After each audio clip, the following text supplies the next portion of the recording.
that way, I think down here. Good. Well, back up a little more. Last time we did a Q&A, now David. you're in a good spot. Everybody can see you guys. About 3 years ago, we did a Q&A and my zipper was down entirely. Okay, so if anyone has any questions for Mike or any of these great folks up here, please raise your hand. I'll call on you. Try to speak as loudly as possible. It's a big room, but I will repeat the questions if need be. Should we get the person right down here? Yeah. Hey, my name's Kara. That was amazing, but I want to know how you fit so much story into 2 hours. Because I'm like, oh, it's got to be like 7 o'clock already. Yeah. She wants to know how much you fit so much story in 2 hours. It was only 2 hours? Less than 2 hours. It was less than 2 hours. Well, actually, the first cut was about 4 hours, so it was really hard to trim it down. This is like the thin version. No, I think the movie is working on a lot of layers, and that's why I find that so difficult when asked to describe it. As now you guys are all in the family, you know the film. It's hard to describe because it's romantic, it's scientific, it's about loss and love and that existential question of what happens after we die. And those are the kind of things I'm fascinated by. It's trying to tell something so epic but in an intimate, personal story. I don't know how we did it. These guys, how we did it. I saw Another Earth a few years ago and I absolutely love it. And this film seems to have the same kind of near future feeling where it's definitely kind of future forward, but you feel like it really, you can relate to what's going on. I mean, how do you find that? This lady saw Another a couple of years ago and she really loved it, and she feels that this film, like that film, has this sort of near future feeling, and then I lost it. So what was the question? Thank you, first of all. The question was what then? The question was, How do you find that? how did that thing, clearly I'm chasing after something. If you've seen Another Earth and now you see this, there's a moment in Another Earth, the final moment is when Britt's character sees herself. And in this, I realize that just even watching now, there's a moment where little Salomina looks at the picture of Sophie, and it's as if she's trying to figure out is this me, or is some part of this person in me? And I'm fascinated by that question of like, where do the atoms stop and the spirit begin in a human being? And so I'll probably keep digging at that over and over again in film after film. So I'm interested in. And in the near future. Anyone else? We're up top. Wave your hand, because my eyes are not as involved as many of the people in this How room. did it sound up there, by the way, guys? You're like, If you guys turn around, they are all sitting right about 3 feet under speakers. Yes, so you up top. What's your question? Can you hear me? Perfect. Okay, Yes. with this film and Another Earth, I felt like most of the plots were predicated on like huge senseless loss. I was wondering what brings you to that theme and why, like what makes you want to tie that to science and science fiction? That's interesting. Huge senseless loss. I mean, life's kind of messy sometimes. Yeah. No, it's true. I think I'm drawn towards the hope inside the dark things. So I like to look where things are painful and then find the most beautiful thing you can and try. And I think science fiction could fulfill some sort of fantasy that we have, existential fantasies of feeling okay with the big picture in life. And so sometimes you have to go to where it's dark. Sure, the gentleman waving your hand, wave it there. Did you have any alternate endings? The question was, did he have any alternate endings? We didn't shoot any. We didn't shoot any. There was the one ending where they all start dancing. Yeah, we have a question from a lady. We talked about that for a while. Lady in black, I think. How did you cast Salamina? How do we cast Salamina? That's a great question. It was difficult because it was very extensive search. It involved very extensive search. And there's this great casting director named Dilip Shankar from Delhi, India, and he saw 1,400 little girls for the part.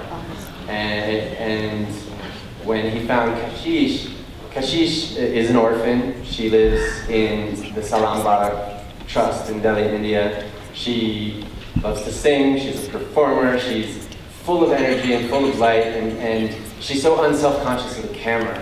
And we found, when he found her, we knew we had a movie.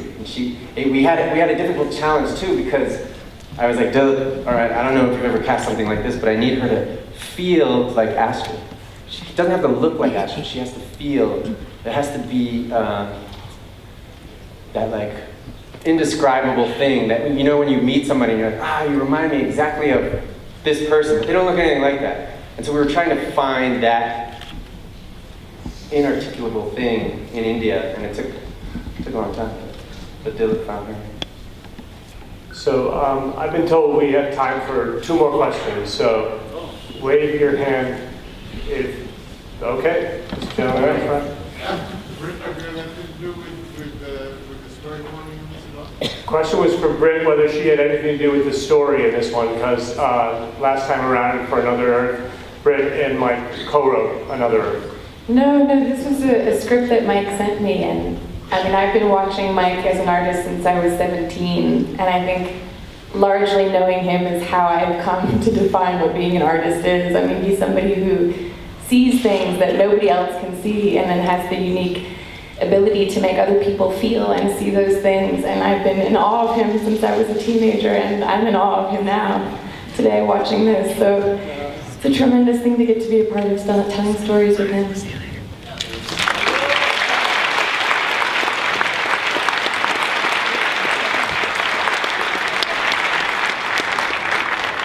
And our final question, this gentleman right here.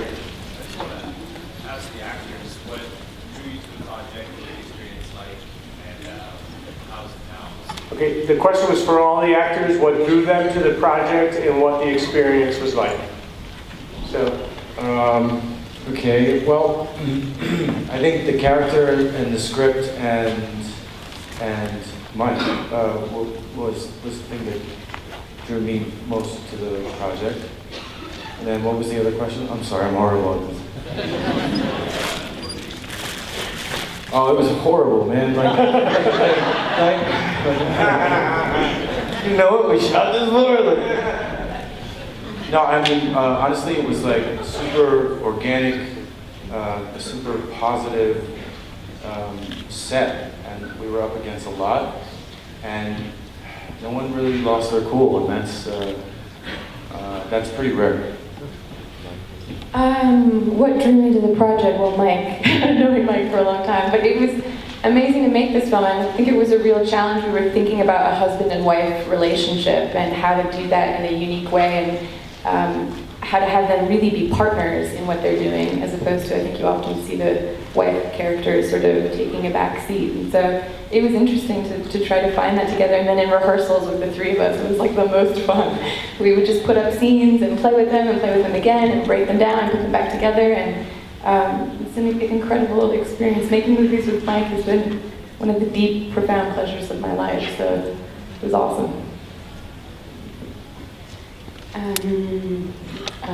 It was a very powerful story, and it was this guy that I met once on Skype, and even through a computer. I was, as Karen see Sophie in Salomina, just knew that I want to work with him, and I want to thank everybody, all the crew, all of you, and it was a magnificent project, and I enjoyed it a lot, and it's the kind of story, to just go back to my beginning, that I got obsessed a long time after the movie, and it's why we make movies.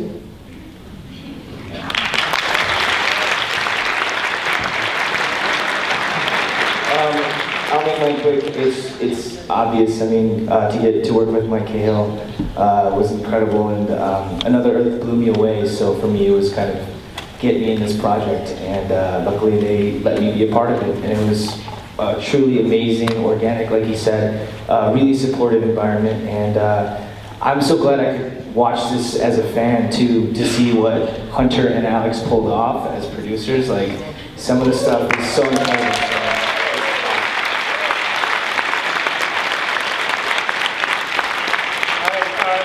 Thank you all for coming out, and please, if you join